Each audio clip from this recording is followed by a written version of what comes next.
Hello மக்களே, நம்மளோட Mahanadi shooting ஸ்பாட்லேருந்து நமக்கான விஷயத்த நம்மளோட ஸ்ரீனி கொடுத்துட்டாரு. பின்னாடி பார்க்க சொல்கிறாருங்க. என்னத்தை பார்க்க சொல்கிறாருன்னு தெரில.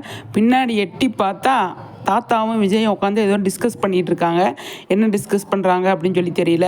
ஸ்ரீனி பக்கத்தில் யாரோ உட்காந்துருக்காங்க. அது வந்து நம்மளோட காவேரின்னு நினைக்கிறேன். காவேரி தான் வந்து பக்கத்தில் உட்காந்து ஏதோ பேசிகிட்டு இருக்காங்க. இந்த கோவில் ஷூட்டிங் ஸ்பாட்டில் வந்து காவேரி இருக்காங்க அப்படிங்கிறது என்ன விஷயமா இருக்கும் அப்படின்னு சொல்லி தெரியல. நம்ம விஜயும் தாத்தாவை மட்டும்தான் உட்காந்துருக்காங்க அப்படின்னு சொல்லி நம்ம போன வீடியோவில் பேசியிருந்தோம். இந்த வீடியோவில் வந்து தாத்தா வந்து தெளிவாக வந்து பேசிகிட்டு இருக்காரு விஜய்கிட்ட. இதில் பக்கத்தில் காவேரி இருக்காங்க. காவேரிக்கும் அதில் சீன்ஸ் இருக்குது அப்படிங்கிறது அதுலேருந்து என்ன தெரிய வருது அப்படின்னு சொல்லி தெரியல. நம்ம ஸ்ரீனி வந்து செம்மையாக வந்து ஒரு போஸ்ட் போட்டிருக்காரு. பின்னாடி பாருங்கள், என்ன பார்க்காதீங்க அப்படிங்கிற மாதிரி. கண்டிப்பாக அவர் கை காட்டலான்னு அவர் நம்ம பார்க்குறதுக்கு லேட் ஆகும். அதனால் என்னத்தை சொல்கிறாரு அப்படின்ட்டு நம்ம முன்னாடியே பார்த்துட்டோம்.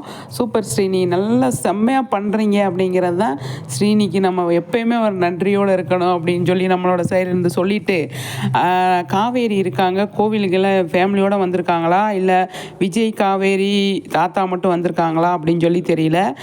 அடுத்தடுத்த விஷயங்கள் வந்தால் தான் அதுலேருந்து நம்ம எடுக்க முடியும். பார்க்கலாம் எந்த அளவுக்கு போகுது அப்படின்னு. இல்லை குலதெய்வத்துக்கு போயிட்டு வரலாம் அப்படின்னு சொல்லி போகிறாங்களா, இல்லை சும்மா பக்கத்தில் இருக்கிற கோயிலுக்கு போயிருக்காங்களா அப்படின்னு சொல்லி தெரியல. வெண்ணிலா வீட்டில் இருக்கும்போது குலதெய்வத்துக்கெலாம் குலசாமிக்கெல்லாம் போக மாட்டாங்க அப்படிங்கிறது ஒன்று இருக்குது. பார்க்கலாம் எந்த மாதிரி கொண்டு போகிறாங்க அப்படின்னு.